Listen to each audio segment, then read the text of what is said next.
Y le hice una promesa a mi chiquita que estaba en una cajita de cristal, como le digo yo, y era, si tú sobrevives, yo quiero que muchos padres en el mundo sepan que la vida es un milagro y que por encima del agobio que sintamos siendo madres, porque está claro, hay un agobio, quiero que siempre tengamos presente que la vida es ese milagro. En un mundo tan insanamente cuerdo, son los locos quienes tienen la valentía de dejar el camino del deber para seguir el camino del ser. Bendita Locura pretende ser ese puente entre uno y otro para no perdernos en medio. Soy Lupe García de Vinuesa y deseo con todo mi corazón que este espacio te regrese a ti, a liberar esa bendita locura que tanto el mundo necesita y que tiene las respuestas de tu corazón para que construyas la vida auténtica y mágica que mereces.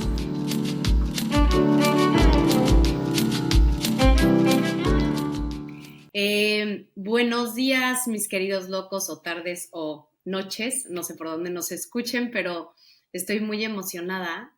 Ustedes no sabrán para este entonces que esta es la segunda vez que grabo con Ana. Literal, grabamos todo un episodio, pero fue en las fechas que mi abuela murió, que estaba como súper movida y me sentí como cero presente y le pedí a Ana que nos volviéramos a dar este espacio para compartir con ustedes. Ana es mi profesora de un curso de padres conscientes increíble. No saben de verdad el contenido que tiene esta mujer. Entonces me emociona mucho que la vayan a escuchar ahorita. Y les cuento rápidamente por qué yo acabé en ese curso, por qué me encanta el contenido de Ana y sobre todo como su ser. Como saben, o hasta ahorita en los pocos episodios que llevamos, a mí me importa mucho más como la experiencia, la congruencia de lo vivido, que los 10,000 títulos y lo que podamos estudiar, que si no viene de la experiencia propia, para mí no tiene valor. Y a Ana se le nota que toda esta parte de crianza consciente y que obviamente nos lleva también a pues estar mejor con nuestras parejas, buscar eso en nuestras relaciones sí, pues con nuestras parejas, yo desde que me encontré con su cuenta, lo emana con todo su ser, se nota esa autenticidad, se nota eso vivido, y entonces quise hacer este curso que para mí era una inversión importante en ese momento porque dije, lo vale todo, y todavía no lo acabo, voy hacia mis pasitos, porque también pues yo he ido aprendiendo a respetarme un poco como mis ritmos, el ser mamá de dos, estar fuera, y tiene este curso que se llama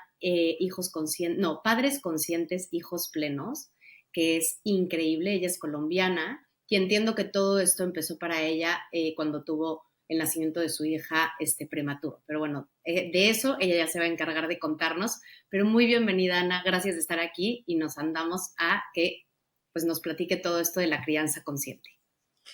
Lupe, gracias a ti por esta invitación tan hermosa. Estoy feliz de compartir esta conversación y que muchas personas puedan de alguna manera sentirse identificados y tomar cada vez más las riendas de sus vidas. Me encanta conversar sobre estos temas. Oye, pues cuéntanos, empecemos por eso, o sea, como por qué, porque yo entiendo que eres abogada, ¿no? ¿Por qué hiciste este cambio como más radical a irte a la crianza consciente o con respeto? Bueno, digamos que yo me soñé siempre siendo una abogada súper ejecutiva. Los hijos no hacían parte de mi sueño en un inicio, pero yo conozco a mi esposo y es un hombre que sueña con una familia y empezó a contagiarme como de todo esto de ser mamá. Y decía yo como, uy, qué fuerte, pero bueno, al final la vida es, o creía yo que era, casarse, tener hijos, tener una casa y bueno, empezar a como a chulear en un checklist muchas cosas que prometían traer a cambio la felicidad. Para ese entonces yo trabajaba en una firma de abogados y decidimos luego de 2 años de casados buscar nuestro primer bebé. Quedamos en embarazo súper rápido, fue como, ay, bueno, listo, ya pasó y tuvimos un embarazo muy sano. Como en una especie de baby moon o unos días como de esos recomendados aún para viajar, hicimos un viaje a otro país y durante ese viaje yo rompo fuente. Entonces estábamos en otro país, sin mi familia, yo llamo y renuncio a la oficina en Colombia porque no sé si me voy a tener que enfrentar a un duelo o bueno, a muchos días de incertidumbre y empezamos a batallar junto a nuestra chiqui entre la vida y la muerte en una incubadora con un pronóstico pues muy reservado. allí yo empiezo a preguntarme como, bueno, ¿y qué es la vida al final? O sea, si mi sueño era ser una super ejecutiva y luego dije, bueno, pues voy a ser mamá y creía que eso era tan fácil y lo daba por sentado, empecé a preguntarme como en esas prioridades, bueno, ¿y si la vida es un milagro y yo nunca lo he tenido presente? Si para que un bebé respire se necesita un montón de conexiones muy mágicas y nunca las he tenido en cuenta. Y le hice una promesa a mi chiquita que estaba en una cajita de cristal, como le digo yo, y era, si tú sobrevives, yo quiero que muchos padres en el mundo sepan que la vida es un milagro y que por encima del agobio que sintamos siendo madres, porque está claro, hay un agobio, quiero que siempre tengamos presente que la vida es ese milagro. Bueno, long story short, batallamos muchos días en el hospital. Mi chiqui sale con un pronóstico reservado que se iría conociendo en los 2 años siguientes a su desarrollo. Entonces salgo yo como una loca a estudiar de todo para poder asistir a mi chiquita, primeros auxilios, lactancia, empiezo a estudiar sobre neurodesarrollo, sobre cómo se crean las conexiones, cómo se potencia el movimiento y muchas otras cosas. Y en ese ejercicio, pues yo me alejé de toda la sociedad para estar con esta niña que iba a venir con muchas dificultades. Entonces ya también en ese punto me había pensado como una mamá que acompaña a un hijo enfermo. Entonces llego a Colombia, mi hija sobrevive y empezamos como a tener unos días muy inciertos, pues porque no sabíamos qué iba a pasar con ella. Y entonces empiezo yo como a hacerle sus terapias, todo lo que había aprendido y me encuentro con un montón de información súper valiosa que decía yo, wow, porque solo los padres conocen esta información cuando les pasa algo como lo que nos pasó a nosotros, sabiendo que es una información que puede potenciar las relaciones en todos los niveles. Y decido entonces cumplir con ese propósito que le hice a mi hija de difundir este mensaje de que la vida es un milagro y abro un blog en donde empiezo a contar como cuál es mi día a día con la bebé, qué es toda esa información que yo estoy leyendo, que en un principio solo había en un lenguaje muy científico o de psicología, y yo la traducía como el lenguaje de los padres normales y la difundía en mi comunidad. Y así esto fue creciendo y creciendo. Y en la medida en que esto iba creciendo, también me iba preguntando yo, wow, qué poderoso es uno guiar a alguien y enseñarle a vivir la vida cuando pues tal vez yo no lo tengo todo resuelto, tal vez yo quiero que esta niña aprenda a manejar sus emociones mientras yo no las sé manejar y quiero que aprenda a poner límites mientras yo no los sé poner y esa porción Me corresponde a los encanta. padres de enseñar a vivir la vida, una vida que muchas veces vivimos y no nos gusta y no nos hace sentido y no es coherente. Entonces ahí nace todo este propósito de estudiar para guiar a otros padres y principalmente para guiar a mis hijas en este camino de la vida. Ay, me encanta, Ana. Y como lo dijiste, o sea, a mí bueno, me vinieron dos cosas. Una sí muy cortita, que por como historia personal, o sea, como que yo en cuanto me quedé embarazada, del primero sobre todo, viví una cantidad de miedos enormes y como los compartía, entonces ya me han hablado algunas amigas que pues se sienten cercanas, chance no son amigas súper íntimas, pero ya he tenido como 5 llamadas o mensajes de, oye, solo te he escuchado a ti hablar de tener miedo en el embarazo. ¿Tú sentiste miedo en el embarazo? ¿Crees que estabas como con alguna predisposición antes de que naciera de angustia o no? Eso fue como un evento como separado de lo que sucedió. Pues Lupe, yo solía ser una persona tan inconsciente y en un piloto automático tan impresionante que yo ni siquiera me había preguntado qué iba a pasar Ah, después de tener esa niña. O sea, yo decía, no, es que es normal. O sea, la gente ha tenido hijos durante toda la historia de la evolución humana pues ya está, o sea, tú tienes un hijo, vuelves a la oficina y te vuelves a centrar en lo realmente importante que es tu carrera profesional. O sea, ese era el Ok, nivel de ok, inconsciencia que yo ok. tenía. Entonces yo no tenía miedo, yo no me había preguntado cuál era mi rol como mamá, yo ni siquiera tenía esa angustia. Ahora, cuando me empezó a pasar todo esto, que rompí fuente y fui a la clínica y me dijeron tenemos que esperar a que nazca y todo esto, ahí fue como mi momento de decir, ay, es que no es tan fácil, o sea, ¿qué hice mal para merecer esto? Yo se supone que era muy fácil y que, o sea, todo pasaba muy Sí, naturalmente. Pues sí, no, sí, sí. ahí fue como mi primer campanazo. Ok, y una segunda cosa que me vino, que es de las cosas que más me gustan en ti y que me gustaría como que exploráramos, porque pienso que justo lo que acabas de mencionar, ¿no? Hay como que estos dos escenarios, donde hay gente aparentemente entera, caminando con la vida con mucha determinación, pero que están anulando, ¿no? No están escuchando muchos miedos que los manejan. Y por otro lado, gente que chance la ves. O sea, yo, por ejemplo, me acuerdo de decirle a mi mamá, toda mi vida fui en un colegio religioso del cual, por haberme comprado la etiqueta de ser mala estudiante, me terminé expulsada después de 7 extraordinarios. Y entonces me fui a un colegio ya de hombres y mujeres que me abrió los ojos en muchos aspectos. Pero entrando a ese colegio, me buleaban algunas de las niñas porque mi novio era de una generación arriba, era el guapo, el líder, no sé qué. Entonces, no sé, fue como algo rarísimo donde yo, en cuanto entré, me empezaron a molestar. Y entonces, el colegio que yo venía, que sí era como un poco del grupo de las líderes, no sé qué, entré a este colegio y me hice de este tamaño, ¿no? Y entonces yo le decía a mi mamá una vez llorando, es que me hice insegura y me dice, no, mi amor, te hiciste más consciente de chance a veces, momentos en los que pisabas fuerte o no te dabas cuenta de tus inseguridades por las que pisabas fuerte. Y entonces siento que a veces esta parte de hacernos conscientes, pudiéramos pensar que se siente más incómoda porque ganamos miedos que no existían, pero simplemente los estamos haciendo, ¿no? Como visibles para que dejen de manejarnos, ¿no?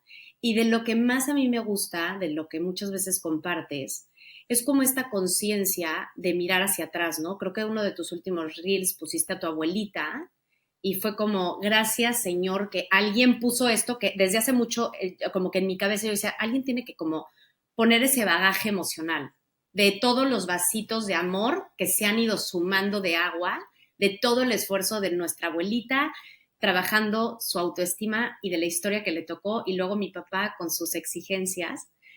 Y entonces veo en ti esta reconexión tan, o sea, este como reconocimiento de todo ese condicionamiento anterior, y me encantaría saber qué tanto tú para ese momento que empiezas, tú tenías consciente tus dolencias, aunque obviamente no es para culpar a tus papás, y si o sea, y ahora cómo las puedes verbalizar, o sea, ¿qué te das cuenta de antes y después de esas nuevas inseguridades o miedos que no veías, de maneras en las que fuiste criada, que te dolieron mucho y que has sanado, y cómo no ser víctima y más bien empoderarte de ahí? Va, o sea, vaya con mi eh, clavadez, pero Bueno, digamos que yo fui hija de una familia muy estable durante toda mi vida. Eso que hace que yo no tenga como un reproche puntual que hacerle a mis papás. Entonces, cuando uno crece y empieza como a conocer historias de otras personas, empieza a darse cuenta que de alguna manera vivió en un cierto privilegio. Esto a mí me hacía incapaz siquiera de ser desleal y juzgar lo que mis padres hicieron como padres. Entonces yo decía, si alguien tuvo carencias de tantas maneras, yo no tengo el derecho siquiera a evaluar la gestión de mis padres, o sea, no lo puedo hacer, porque yo no tengo absolutamente ningún trauma, decíamos así, ningún trauma, y todo en mi vida fue perfecto. Cuando yo empiezo a ver cómo dejamos huellas, ya como mamá en mi hija, en la infancia, empiezo también a ver con otros ojos a mis padres, unos ojos mucho más de juicio, mucho más duros, mucho más como escarbadores de lo que pasó allí, y me empiezo a dar cuenta que ese cascarón en el que yo me había metido y en donde afirmaba que todo era perfecto, pues no existía, era una creación de protección de mi mente, porque obviamente a mí me enseñaron a respetar a los mayores y pues porque aparentemente no hubo nada que yo pudiera reprochar en voz alta. Entonces es como mamá cuando a mí se me despierta como toda esa visión y empiezo a ver cómo las notas que yo tengo en mi personalidad, en mi temperamento, no son al azar. Es decir, todas tienen una explicación que viene tejida desde esa historia de ser niña. ¿Y cómo, o sea, cómo se vio para ti, Ana, este reconocimiento, ya haciendo como todo este análisis en donde no reconociste que pues eso, son humanos y tú eres humana, ¿no? Pero ¿qué pudieras resumir que descubriste de ti como de cierta parte? O sea, ¿cuál es ese personaje o ese miedo maestro que te maneja más como en tu historia, ¿no? Del número de hija que fuiste, y que lo ves como también el espacio donde más trabajas todos los días para al menos no como dices, abarcar, o no me acuerdo qué palabra usaste, sí, como aplastar con tanta fuerza, digámoslo de alguna forma. Pues podría quedarme aquí mencionando rasgos porque no es uno, son muchos. Por ejemplo, ese afán de hacer todo el tiempo, de no poder parar para demostrar mi valor en el mundo, esa insuficiencia personal. O sea, eso es algo que me inculcaron mis padres desde lo mejor de ellos y es como no puedes perder el tiempo, tú eres muy inteligente. Cuando hay alguien muy inteligente, entonces tiene una responsabilidad con el mundo y esa responsabilidad es servir, tú no puedes parar, todo el tiempo tienes que estar haciendo cosas. Wow, y eso pesa, ¿cierto? Es algo que siempre estará allí metido en mi automático, en mi niña interior, en mi ego, y tendré como que resistirme, gestionarlo, abrazarlo para poder salir adelante, porque claro, todo el tiempo siento la necesidad de hacer y de demostrar mi valor por medio del hacer, pero también ¿Cómo hasta hoy, cuál ha sido como tu herramienta que más te ayuda con eso, a poder frenar y valerte sin el hacer? es que solo hay una herramienta, ya luego la traducimos en un montón de teorías, pero la herramienta es la autoobservación. O sea, si no nos tomamos la pausa para observar quiénes somos, nunca vamos a poder accionar las miles de herramientas que hay. Entonces, apenas yo veo que me monto como en estas agendas apretadas, en este montón de proyectos, en unos días donde no puedo ni respirar, ahí está la herida.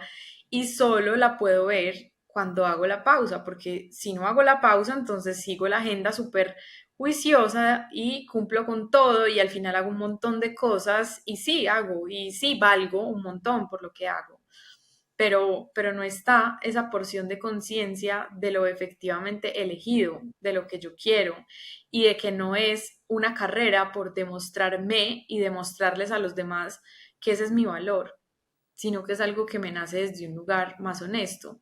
Yo le digo mucho a las personas que tal vez la vida a mí desde afuera no me ha cambiado en nada.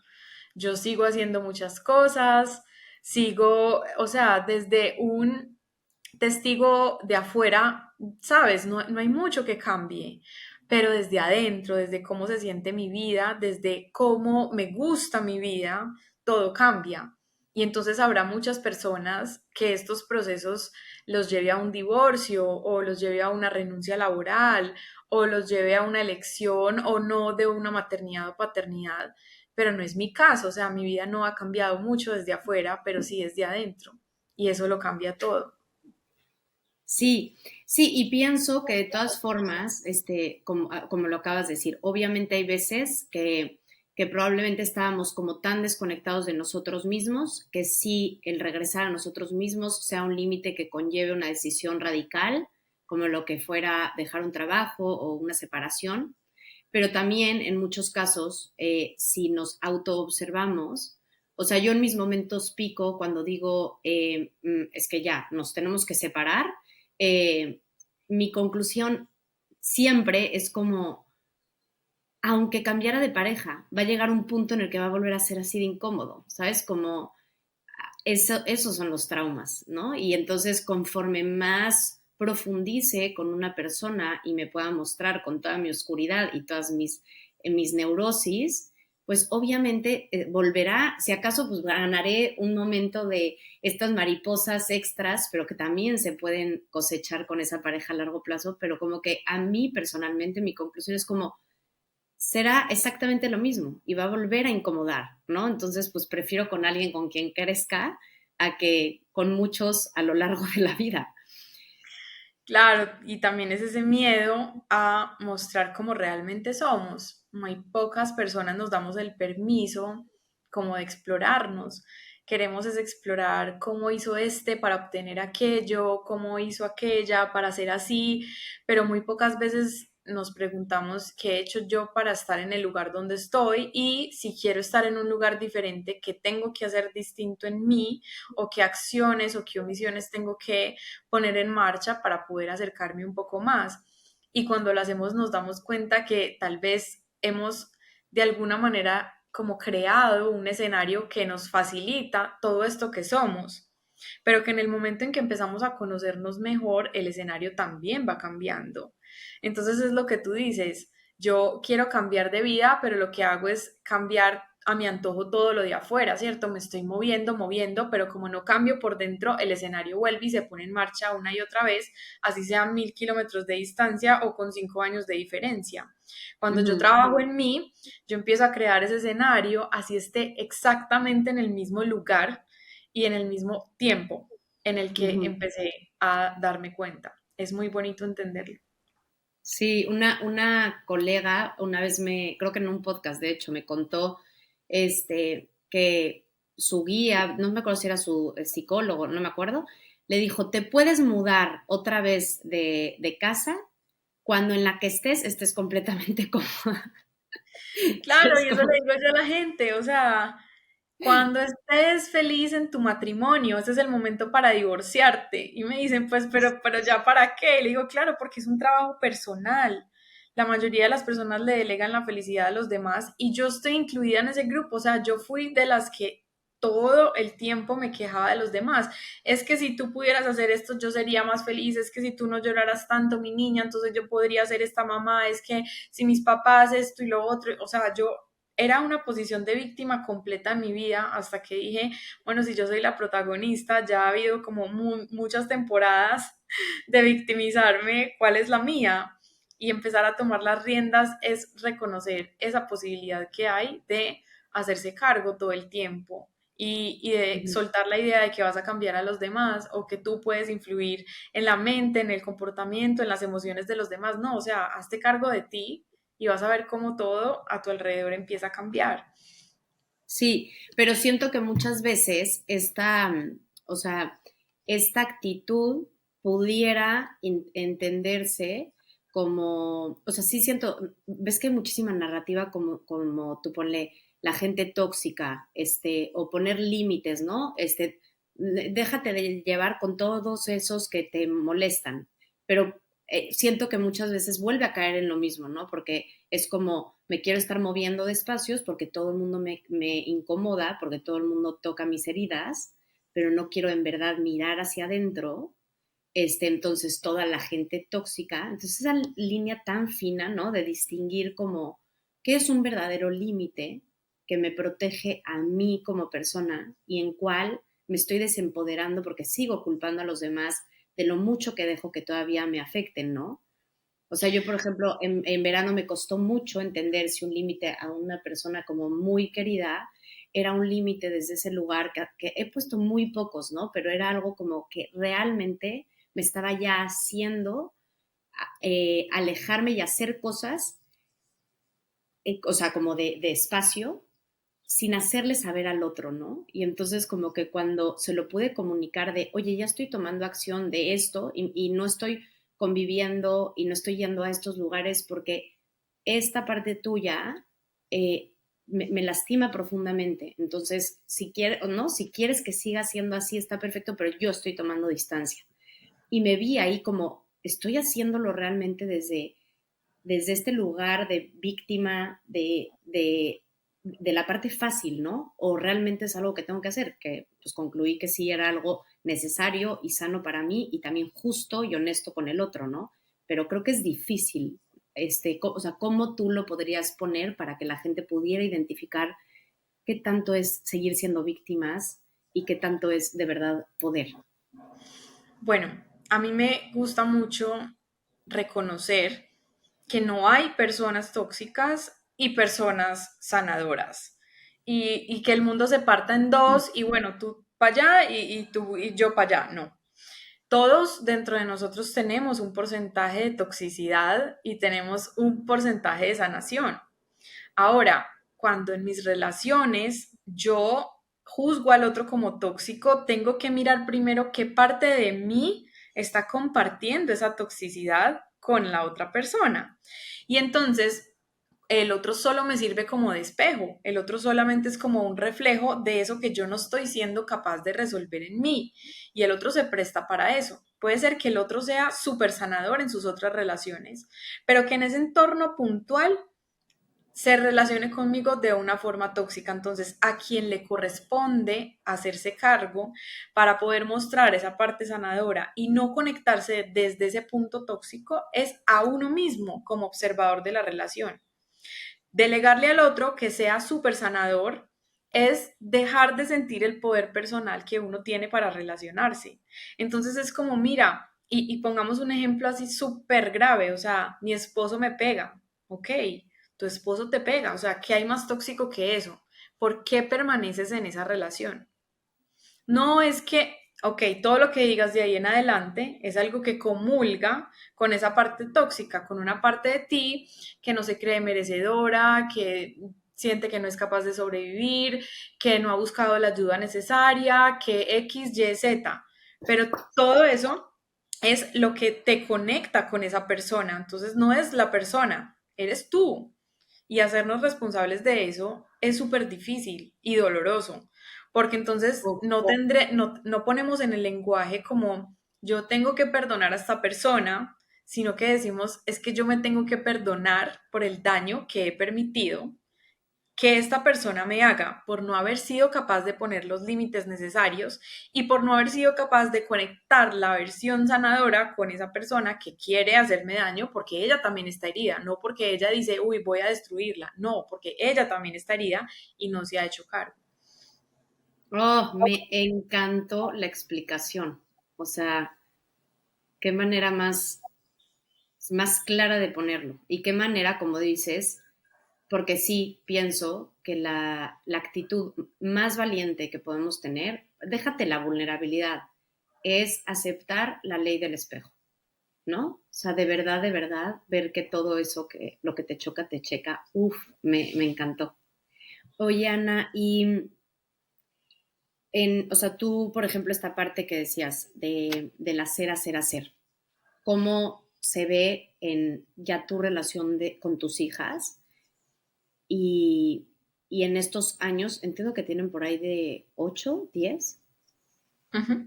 la grande, ¿qué ha sido cómo ha sido esa evolución de encontrarte en ellas, de recriarte criando en ellas? Bueno, esto ha sido la maestría de mi vida. Ha sido muy bonito, muy doloroso, muy retador y muy mágico a la misma vez. Digamos que yo empecé una maternidad con esta presión de hacer y hacer y me encontré pues siendo ama de casa ya sin un trabajo al que yo tuviera que rendirle cuentas o que tuviera pues que visitar una oficina. Entonces, al principio yo intentaba justificar mi posición de ama de casa con una agenda súper apretada de actividades, recetas, estimulaciones, masajes, paseos, de manera que yo sintiera que de alguna manera mi rol como ama de casa y como mamá 24/7 pues valiera la pena. Además, no solo eso, sino que registraba cada una de las actividades para llevar una agenda y para que, pues en el momento en que alguien me criticara y me dijera como es que tú no haces nada en tu casa, yo pudiera tener un soporte físico y fotográfico de todo lo que yo hacía. O sea, imagínate eso, la locura. Pero luego empiezo yo a transitar este camino y a darme cuenta pues de que esto era una locura, o sea, que yo no tenía por qué complacer a los demás, que mi camino era único y que además, o sea, yo soy valiosa por el simple hecho de existir, así no haga ni una sola manualidad. Y ahí fue que me encontró como la maternidad de mi segunda hija. Entonces, se ve muy distinta esa maternidad, una maternidad como sin presión, una maternidad sin afanes de que consiga hitos del desarrollo, una maternidad con menos culpa porque ya entendía un montón de cosas que pasan en el cerebro del niño y que no eran mi responsabilidad, pero yo pensaba que sí, en esta primera niña y hoy mi maternidad se ve, mucho más liviana. Ya mis hijas muchas veces no quieren jugar conmigo, a veces yo no quiero jugar con ellas y ya está bien eso, o sea, estoy bien con eso. Y sobre todo, les quiero transmitir a ellas esa sanidad del hacer. ¿Eso qué quiere decir? Que la mayoría de los fines de semana en esta casa no hay planes. Decimos como, ¿qué hacemos? No, lo que tú quieras, pues mira, a ver, o sea, no, tu valor no depende del montón de cosas que hagas y si al final del día hiciste dos, tres, cuatro, ok, pero si no hiciste ninguna y simplemente te quedaste en la cama mirando al techo o leíste un libro y ya está, ni siquiera vamos a contar cuántas cosas hiciste, ni siquiera vamos a preguntarlo, porque esa es mi manera de sanar ese patrón como de insuficiencia y bueno, y ver cómo ha influido ser esta mamá de la primera hija y la segunda y sus rasgos de la personalidad es fuerte, porque claro, la primera sí recibió mucho más esa transmisión de ese patrón durante sus primeros años y la segunda no. Entonces, yo me encuentro con que mi primera hija es responsable, ella sola se hace agendas para cumplir en el día, actividades, manualidades, ella organiza sus cosas y la segunda es como, hey, Hakuna Matata, o sea, estamos bien, estamos vivos, celebremos la vida. Y sí, es lindo y también le hablo mucho de eso y de mi proceso a mi hija mayor, por si algo le interesa de esto. Sí, pero que de todas maneras, o sea, no sé, algo que personalmente yo encuentro muy repetido, o sea, hay una parte que obvio yo veo a Luca mucho más con mis neuras, pero ¿no? O sea, es como el hechizo de los primogénitos y no por nada terminamos casándonos primogénitos con primogénitos, amigas, o sea, yo literal, mi grupo entero de amigas somos primogénitas.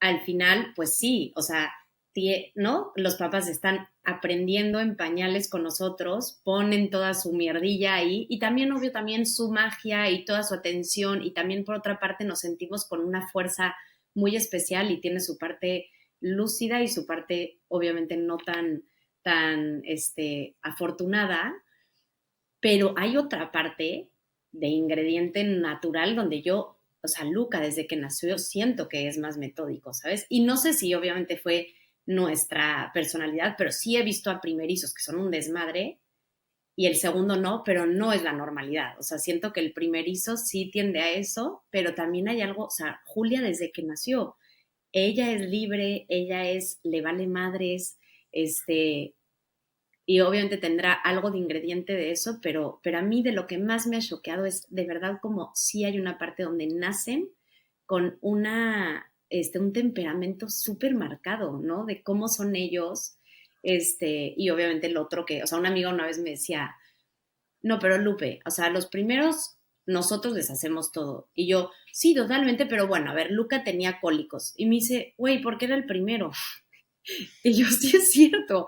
O sea, hubiera sido el segundo y jamás con sus crujiditos de la noche, ya teniendo a otro y estando el triple de agotada, en el primer crujidito lo saco y le hago el masajito, que te duele y el estrés de que no llore, ¿sabes? O sea, hay una parte, pues sí, que yo pienso que sí se las pasamos muy cañón y otra que pues lo traen, ¿no? Claro, sí, es un porcentaje además altísimo. O sea, la ciencia hoy dice que más del 90% ya está hecho.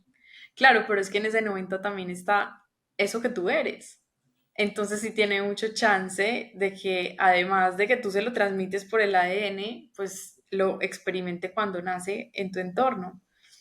Sí, y que en esto último que dices, em, no me acuerdo cómo lo explicaste en el curso, pero me pareció hermoso, ahorita seguro me viene, pero que también, por más que hagamos esos esfuerzos como conscientes, ¿no? De yo, por ejemplo, pues hablarle con palabras más pacientes, porque en mi casa era, pues yo hasta viví con mis abuelos mis 2 primeros años de vida en Madrid, súper españoles, de no viviste la guerra, no fusilaron a tu papá, entonces no hay por qué llorar, y todo lo que bueno que debes de hacer es tu deber y todo lo malo te lo voy a estampar en la cara, ¿no? Entonces a mí mi autoexigente y mi hiperalerta, esa es mi herida, ¿no?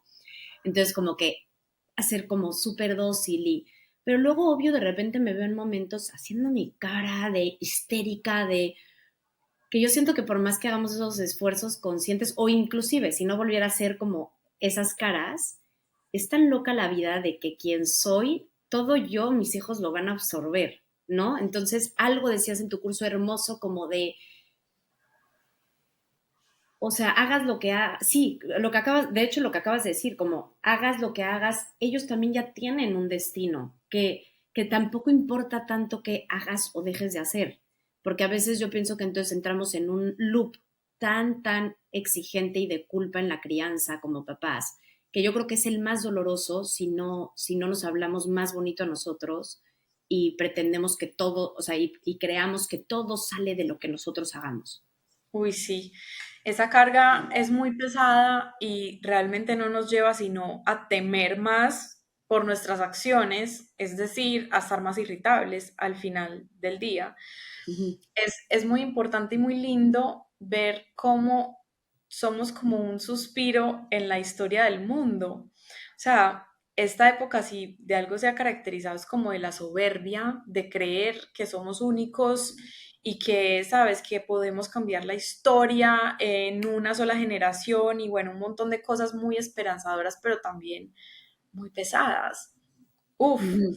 y entonces si Sí. nosotros vemos como la historia de la humanidad, por ejemplo, de las civilizaciones, incluso la historia de la formación de la Tierra, somos un suspiro en ese eslabón y no podemos desentendernos de muchas de las acciones que vienen de miles de años atrás y que nos creemos súper evolucionados solamente porque las ponemos en conciencia. Eso no tiene ningún mérito porque es que estamos llamados a hacerlo. Así como una semillita está llamada a romper la gravedad y traspasar la tierra para crecer en dirección al cielo, así igual los seres humanos ya tenemos un destino y es desentendernos de la violencia y crecer un poco más hermanados con el amor y con la coherencia de todos nuestros sistemas, de la tierra, de lo que somos, de nuestros inicios, de hacia dónde vamos.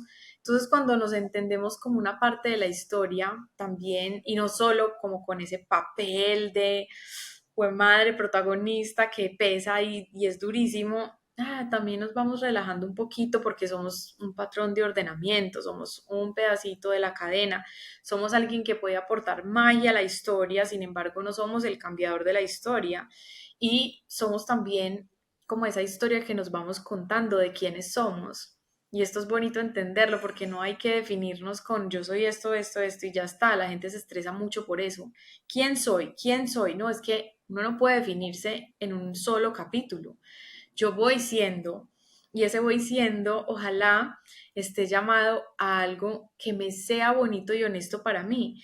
Y si me es bonito y honesto conectado con eso que es cierto desde mi corazón, entonces es algo positivo no solo para mí, sino para la humanidad. Ujú. Y si es algo positivo y bonito para la humanidad, entonces allí están contenidos mis hijos en ese deseo y no solo mis hijos, sino todas mis relaciones interpersonales. Ujú. Entonces, así se nos baja un poquito más la carga de que somos quien ha venido a salvar a nuestros hijos de una vida humana, de cometer errores, de tener sus propios Sí, desaciertos, de, o sea, no, no. sí, sí, sí. De hecho, decía, no, o sea, recomendabas todos los días, que me parece vital, y más a quienes crecimos en una educación judio-cristiana, del bien y el mal, o una educación más religiosa, esto que decías todas las mañanas, soy inocente. ¿Por qué? Porque era inconsciente, pero sí recordárnoslo diario. Creo que sí baja peso y como dices, al bajar ese peso, cesa la lucha interna de estar peleados pues con toda nuestra humanidad y nuestras inconsciencias y entonces crece un poquito más esa autoconfianza, ese autoamor que es tan necesario para entonces sí poder hacer los pequeños cambios que pueden hacer la diferencia. Pero si no es como seguimos ahí medio ahogándonos y pretendemos cambiar, pues más imposible, ¿no? Total, así es. Oye, oye, Ana, y por último, ¿cómo, o sea, bueno, no por último, porque tengo una última pregunta, pero ¿cómo se ve en tu día a día? O sea, en un momento realista, una tarde realista, como esta parte de recriarte criando, o sea, de verte en tus hijas y a la par, tú que estás casada, de verte en tu esposo, o sea, algo puntual que se repita de tú poderte mirar y cómo te das eso que necesitas y cómo reparas eso que dañaste desde tu herida. O... Bueno, pues lo primero es que siempre que mis chicas llegan del colegio, yo quisiera tenerles una agenda súper apretada de cosas para hacer, entonces lo resisto y me repito a mí, no necesitas que tus hijas hagan para que las valoren. Y luego me repito a mí, no necesitas hacer absolutamente nada como mamá para poder validar tu rol. ¿Sabes? Entonces llegan, navegamos la tarde como se venga, a veces hay clases, a veces no las hay, y aquí estamos, y bueno, ¿y qué quieren hacer? Y una dice quiero pintar, y la otra dice quiero leer, o quiero hacer plastilina, o cualquier cosa, entonces está bien. Y a veces dicen, no, pues mami, no contigo, sentémonos en tu oficina. Entonces yo veo que ellas están en lo suyo y mi automático es intervenir, ¿cierto? Y como aquí te estoy viendo, estoy feliz de estar contigo, yo soy tu mamá, aquí está. Y es como, no, o sea, ellas están Yo tranquilas. también. Es como ellas están tranquilas ahí en lo suyo, ¿por qué las voy a interrumpir para, o sea, no, todo está bien? Entonces digo, ok, entonces puedo trabajar con ellas mientras ellas hacen lo suyo, pues yo trabajo aquí y está bien y estamos tranquilos. Y todo el tiempo es como esa pelea y no vamos a hacer nada esta tarde, pero es que la tarde está divina, pudiéramos ir al parque, hacer esto, lo uno, lo otro, una actividad, lo... Y todo el tiempo me tengo que frenar, es como un caballo cochero al que le jalas la rienda todo el tiempo y es como, ya está, o sea, eres suficiente, ya está, no pasa nada, todos estamos tranquilos, ya está. Uf, qué importante. Y cómo se ve algún momento como alguno que se repita con tu pareja, similar. Bueno, la pareja también es un gran espejo, creería yo que muy potente porque es otro adulto, entonces uno diría, este sí no tiene nada que ver con mi historia, o sea, este, lo que él haga es suyo, eso no es mío. Pero con él, digamos que se hace muy evidente como los mecanismos de control. Y es como él es súper tranquilo, súper pasivo. Generalmente nuestro subconsciente elige el otro extremo de lo que necesitamos aprender para que nos encontremos allí en el medio. Entonces yo lo quiero controlar, yo quiero planearle cuántas horas a la semana va a hacer ejercicio. Además, si me tengo que meter con él, pues genial, porque así hacemos tiempo juntos en pareja y además él goza de su salud, entonces yo quiero metérmele como todo el tiempo con esos mecanismos de control a lo que él hace o decirle, hazlo bien, o sea, hazlo perfecto, porque si no, entonces no lo hagas y entonces perfecto es de esta manera, o sea, como yo digo, tú no piensas y es como una carrera loca, como por esa perfección que está demasiado metida en mí, pero entonces también se ve todo el tiempo como esta conversación que yo tengo conmigo de wow, y si el que tiene la manera de hacer las cosas es él.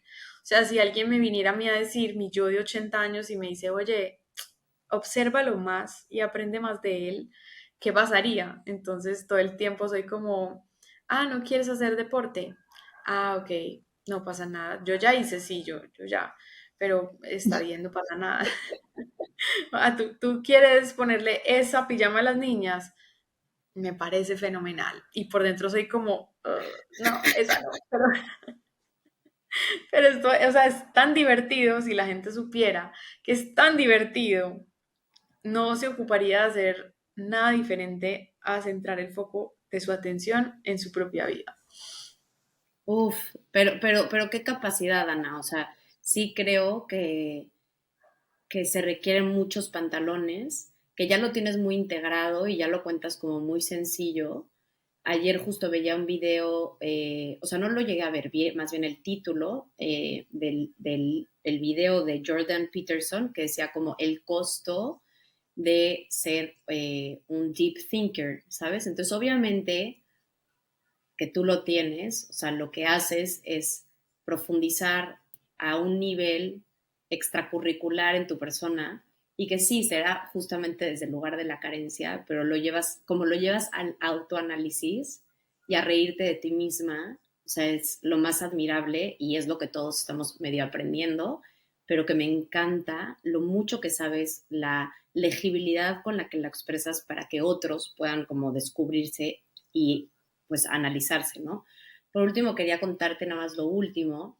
Eh, Hablando el otro día con una prima, porque así estamos como si la familia de dos o de tres o... Y entonces obviamente ya me dio todos, ¿no? Sus argumentos de por qué, o sea, por qué tenía que ser más.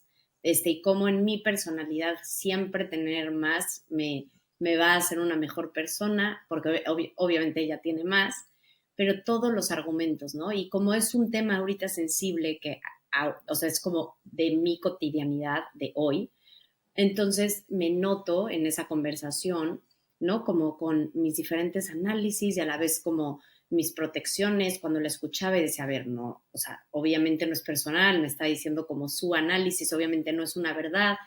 Y como también suelo ser como muy analítica, colgué realmente agradecida de, me encantó, o sea, porque al final yo creo que, o sea, esas conversaciones son las más ricas, porque qué delicia que alguien más se pueda expresar con toda su verdad y que ahorita me agarró en un momento, o sea, yo me noto que cuando estoy en buenos momentos, todos son mis maestros, ¿no? Y no tomo como que su verdad es una sentencia para mí, ni me la tomo como una presión, pero como es un momento sensible, entonces me vi, ¿no? Como de, tendrá razón.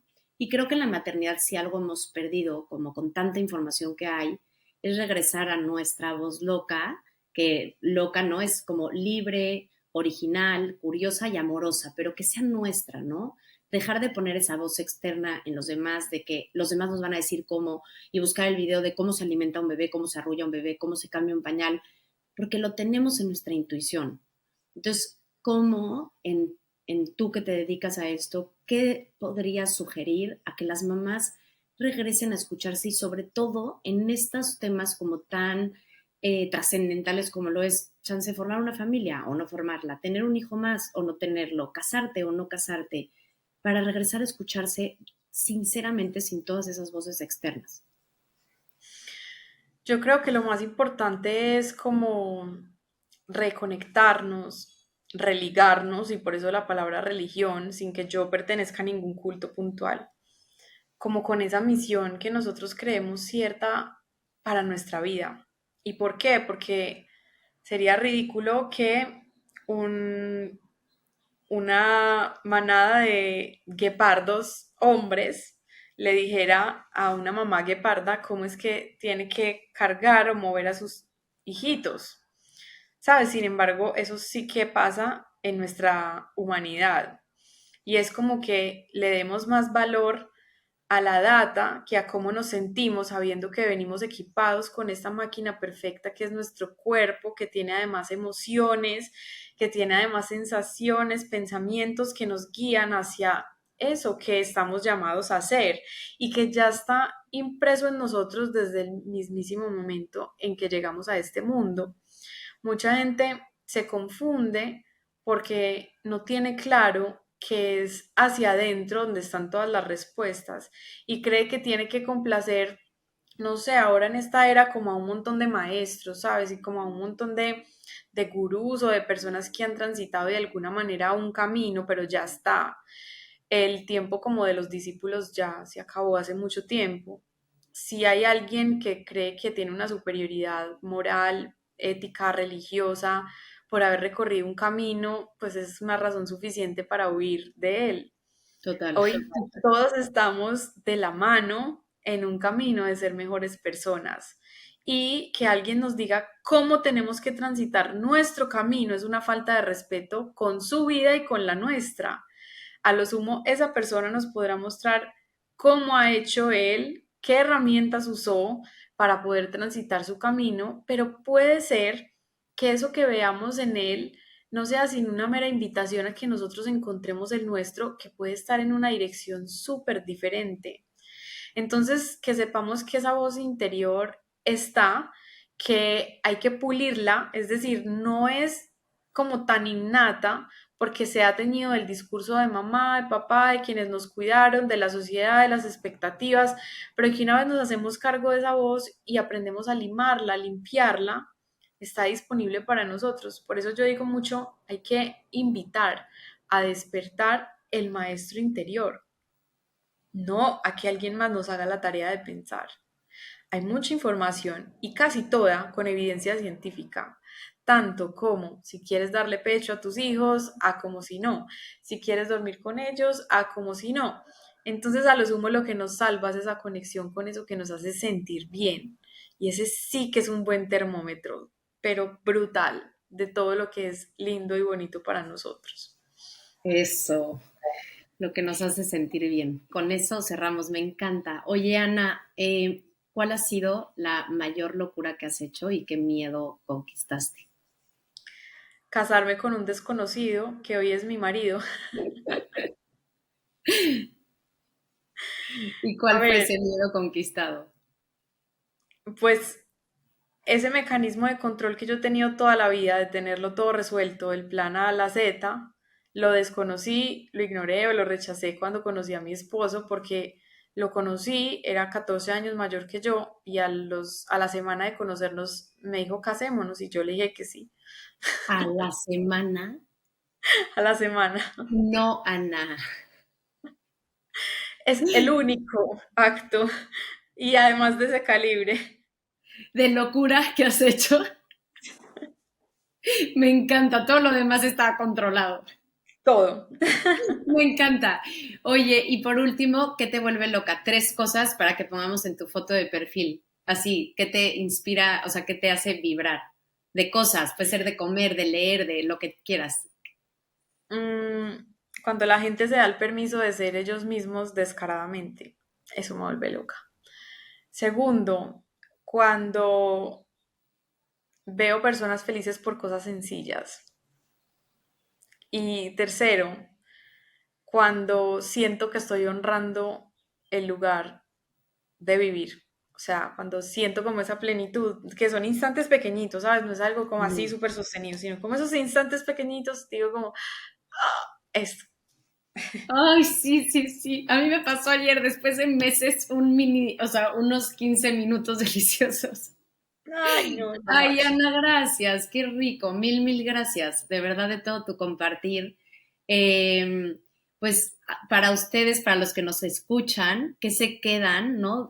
Hablamos de mil temas, pero cómo de aquí al próximo episodio pueden honrarse esa voz, pueden dejar el hacer, porque yo creo que todos, todos en esta sociedad estamos intoxicados de valernos, ¿no? Por nuestro hacer y cómo frenar y cómo valernos en lo que somos, en nuestra esencia. Y pues con eso nos despedimos. Gracias, gracias Ana, gracias a los que nos escuchan. Les voy a dejar aquí abajo la cuenta de Ana de Instagram, todos los datos que ella me pase para que la puedan contactar y los cursos increíbles que tienen. Y de hecho, empiezas, bueno, es que yo creo que cuando salga el episodio ya no va a estar el curso, pero tienes el de crianza, uno de pareja, ¿no? Sí, ahí en Instagram están como todo el tiempo disponibles algunos y otros que abren y cierran puertas en momentos puntuales del año. Buenísimo. Pues gracias, Ana, y gracias a todos. Les mando un abrazo muy, muy grande. Y con todo el amor. Chao, chao. Me encanta esta conversación. Igual, Ana.